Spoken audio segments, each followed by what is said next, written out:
The first time I saw Ethan, he was kicking a soccer ball against the garage door next door, his laughter slicing through the summer air like a song I didn't know I needed. I was 16, awkward, and hiding behind my bedroom curtains, terrified he'd catch me staring. By the time we were 18, that fear hadn't faded, it had grown into something sharper, something that burned every time his hazel eyes met mine. We lived in Willow Creek, a sleepy Ohio town where everyone knew your business before you did. The kind of place where secrets were currency. And mine was a vault locked tight. I was in love with Ethan Carter, the boy next door, and I'd never told a soul. Growing up, we'd been inseparable bike races down Maple Street, sneaking into the creek to catch fireflies, sharing popsicles on his porch while his mom yelled at us to wipe our sticky hands. But high school changed things. Ethan became the golden boy soccer star, prom king, the guy every girl wanted and every guy envied. I was just Lucas, the quiet kid who sketched in notebooks and tried not to flinch when people whispered fag in the hallways. It was the summer after graduation, the air thick with the promise of freedom and the dread of college looming. Ethan was headed to Ohio State on a soccer scholarship. I was staying local, bound for community college and a job at the diner to help mom with bills. That night, the stars were brighter than usual, and the heat clung to my skin like a second shirt. I was on my porch, sketching the outline of a tree, when Ethan's voice broke the silence. "You ever gonna show me those drawings, Luke?" He leaned against the railing of his own porch, just 10 feet away, his grin lazy but warm. His hair was a mess of curls, damp from a shower, and his t-shirt clung to his chest in a way that made my pencil freeze mid-stroke.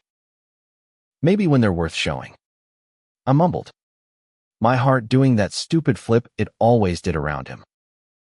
I'd drawn him 100 times his sharp jawline, the freckle above his left eyebrow, the way his lips curved when he was about to tease me.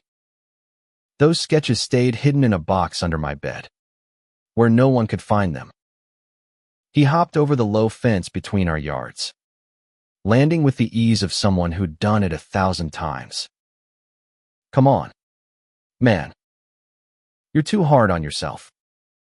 He sat beside me, close enough that I could smell his cedarwood shampoo. "What's this one?" He pointed at my sketchbook, his arm brushing mine. I snapped the book shut. "Nothing. Just trees." He laughed, low and soft, and I felt it in my chest. "You and your trees. You're gonna be famous someday, drawing forests for National Geographic or something." I rolled my eyes, but my face burned. "Yeah, right. I'll be flipping burgers while you're scoring goals on ESPN." His smile faltered, just for a second, and he looked at me while I looked at me, like he was seeing something new. "You don't give yourself enough credit, Luke." The air shifted, heavy with something unspoken. I wanted to tell him everything, how I'd memorized the way he laughed, how I'd dreamed of him every night for years, how it killed me to see him with girls who didn't know him like I did. But Willow Creek wasn't the place for that. Not when Pastor John preached about sin every Sunday, and kids like me got cornered behind the bleachers for looking wrong. Instead, I changed the subject. "You nervous about college?" He leaned back, hands behind his head, staring at the sky. "Yeah. It's like everyone expects me to be this big shot, but I don't even know who I am yet." He paused, then turned to me, his voice quieter. "You ever feel like you're hiding something, even from yourself?"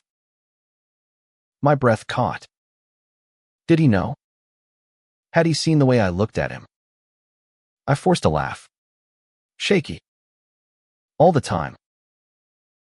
We sat there, the cicadas humming, the world holding its breath. Then he said, "Want to go for a walk?" Like old times. We ended up at the creek, the same spot where we'd spent countless summers. The water glinted under the moonlight, and Ethan kicked off his shoes, wading in without a word. I followed, the cold water shocking my skin. We didn't talk much, just splashed around, laughing like we were kids again. But when he grabbed my wrist to pull me deeper, his touch lingered, and I swear I saw something in his eyes, something that mirrored the ache in my chest. "Luke," he said, his voice barely above a whisper. We were standing close now, the water lapping at our knees. "You ever think about us?" My heart stopped. "Us?" I echoed, my voice cracking. He stepped closer, his hand still on my wrist. "Yeah. Like what we could be if things were different." I wanted to run. I wanted to kiss him. I wanted to scream at the world for making this so hard. Instead, I said, "Ethan, you don't know what you're saying." But he did. He knew exactly what he was saying, because he closed the gap between us, his lips brushing mine in a kiss that felt like fire and freedom all at once. It was soft, tentative, like he was afraid I'd pull away. I didn't. I kissed him back, my hands finding his face. And for that moment, the world didn't exist. It was just us, the creek, and the truth we'd both been hiding. When we pulled apart, his eyes were wide, like he'd just discovered something he couldn't unsee. "Luke," he whispered, "I've wanted to do that for so long." I couldn't speak. All I could do was nod, my heart pounding so loud I thought it might wake the whole town. We stumbled out of the creek, dripping wet, and sat on the bank, our shoulders touching. He told me he'd been scared, too scared of what it meant. Scared of losing me. Scared of what his dad would say if he ever found out. His dad, a cop with a temper, wasn't the kind of man who'd understand. "I don't care anymore," Ethan said, his voice fierce. "I'm tired of pretending I don't feel this way about you." I wanted to believe him. I wanted to believe we could be more than a secret. But Willow Creek had a way of crushing dreams like ours, and I knew this was only the beginning. The next morning, he looked at me from his porch, his eyes soft and unguarded, like I was his whole world. But I saw something else too, fear. Because last night, we'd crossed a line, and there was no going back. The days after that kiss were a blur of stolen moments and whispered promises. Ethan would sneak over to my porch after dark, his hand finding mine in the shadows, his lips brushing my cheek when no one was looking. Every touch felt like a rebellion, a middle finger to the town that would never accept us. But rebellion came with a price, and I could feel it looming, like storm clouds gathering on the horizon. Willow Creek wasn't just smell, it was suffocating. At the diner, I overheard whispers about those kinds of people, spat with the same venom as curses. Ethan's dad, Officer Carter, was the worst of them. I'd seen him at town meetings, his voice booming about family values, while his eyes scanned the room like he was hunting for weakness. Ethan never talked much about him, but I'd heard enough shouting through their walls to know he ruled that house with an iron fist. One night, Ethan climbed through my bedroom window, his face pale. He found my phone. He whispered, sitting on the edge of my bed. He saw our texts. My stomach dropped. We'd been careful, or so I thought. Vague messages. No names. Nothing explicit. But Ethan's dad wasn't stupid. What did he say? I asked, my voice barely steady. He didn't. Just looked at me like I was wrong. Ethan's voice cracked, and he ran a hand through his hair. He's been watching me ever since. Like he's waiting for me to screw up. I pulled him close, my arms wrapping around him. And for a moment, we just held each other, the world outside my window fading away. We'll figure it out, I said, even though I wasn't sure I believed it. We'll be okay. He kissed me then, harder than before, like he was trying to drown out the fear. We fell back onto my bed, the creak of the mattress loud in the quiet house. It was the first time we'd gone further than kisses. The first time I felt his skin against mine, warm and real and terrifyingly perfect. Afterward, he lay beside me, his head on my chest, and whispered, I love you, Luke. Those words were a lifeline, but they also felt like a weight, tying us to a truth we couldn't escape. The next day, everything changed. I was wiping down tables at the diner when Ethan burst in, his face flushed. Luke, we need to talk. Now. I followed him outside, my heart racing. He pulled me behind the building, his hands shaking. Someone saw us, he said. Last night. At the creek. My blood ran cold. Who? I don't know. But they told my dad. He's furious. He thinks I'm throwing my life away. His voice broke, and he looked away, his jaw tight. He wants to send me to some camp, some place to fix me. I felt sick. Conversion camps. I'd heard about them, places that promised to cure people like us, as if love was a disease. You're not going, I said, my voice fierce. We'll run. We'll leave tonight. He looked at me, his eyes searching mine. And go where? Luke. We've got no money. No plan. My dad's got half the town on his side. Then we'll fight, I said, grabbing his hand. We're not wrong, Ethan. They are. For a moment, he looked like he believed me. But then his phone buzzed, and his face went white. It's him, he whispered. He's coming for me. We didn't have time to think.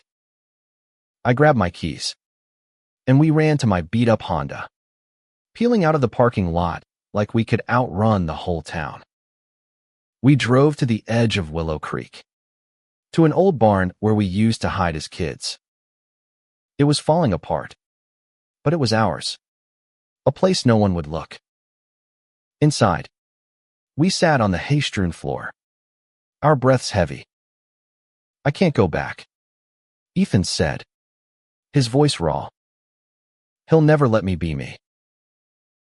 Then don't, I said, cupping his face. Stay with me. We'll find a way. He kissed me, desperate and fierce, and I kissed him back, pouring everything I had into Ivory hope. Every fear, every dream of a life where we didn't have to hide. But as the sun dipped below the horizon, we heard the crunch of tires on gravel. Headlights cut through the cracks in the barn walls, and Ethan's dad's voice boomed. Ethan, get out here now. My heart slammed against my ribs as Officer Carter's shadow loomed outside the barn. Ethan's hand tightened around mine, his eyes wide with panic. Stay here, he whispered, but I shook my head, standing with him. We'd face this together, or not at all. The barn door creaked open, and Officer Carter stepped inside, his police uniform stark against the dim light. His face was a mask of rage. But there was something else: disappointment. Maybe even pain. "Ethan," he said, his voice low and dangerous. "You're coming home. Now." Ethan stepped forward. His shoulders squared. "No, Dad. I'm not." The air crackled with tension. I wanted to speak, to defend him, but my throat was dry. Officer Carter's eyes flicked to me, and I saw the judgment there, the disgust. "You," he spat. "You did this to my son." "No," Ethan said, his voice steady despite the fear I knew he felt. "This is who I am. And Luke, he's the only one who's ever seen me." Carter's face twisted, and for a moment, I thought he might hit him. But then he just stood there, fists clenched, like he was fighting a war inside himself. "You're throwing away everything," he said finally. "Your scholarship. Your future. For what?" "For him." "For me," Ethan said, and the words hit like a thunderclap. "I'm tired of pretending to be someone I'm not. I love him, Dad, and I'm not ashamed of it."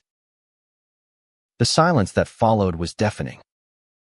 I held my breath, waiting for Carter to explode, to drag Ethan away, to ruin everything. But instead, he just stared at his son, like he was seeing him for the first time. Then he turned and walked out, the barn door slamming behind him. We didn't move for what felt like forever. When Ethan finally looked at me, his eyes were wet, but there was a strength there I'd never seen before. "I meant it," he said. "I love you." "I love you too," I whispered, pulling him into my arms. We stayed like that, holding each other in the dark, until the world felt real again. The next few weeks were chaos. Ethan moved out, crashing on my couch while his dad refused to speak to him. The town buzzed with gossip, and we got stares everywhere we went. But we had each other, and that was enough. We started planning, saving every penny from my diner shifts, mapping out a move to Columbus, where we could start fresh. Ethan lost his scholarship, but he didn't care. "I'd rather be free and broke than caged and famous," he told me one night, his head on my shoulder as we sat on my porch.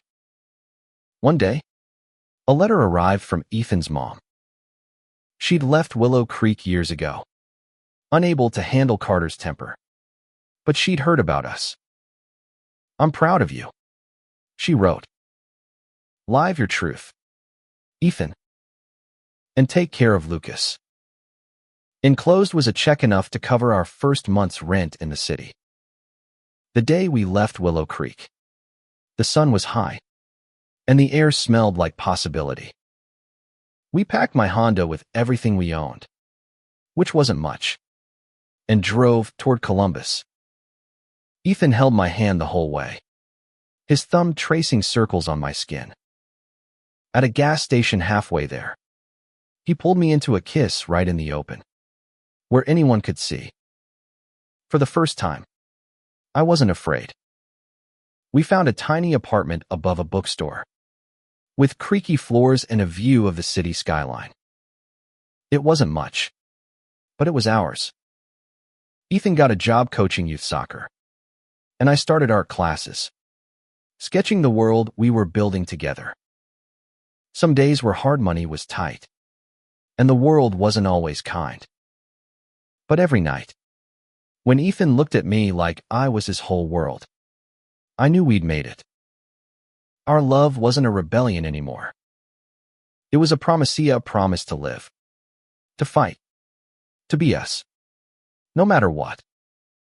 And in that tiny apartment, with the city lights spilling through the window, we kept that promise. one day at a time.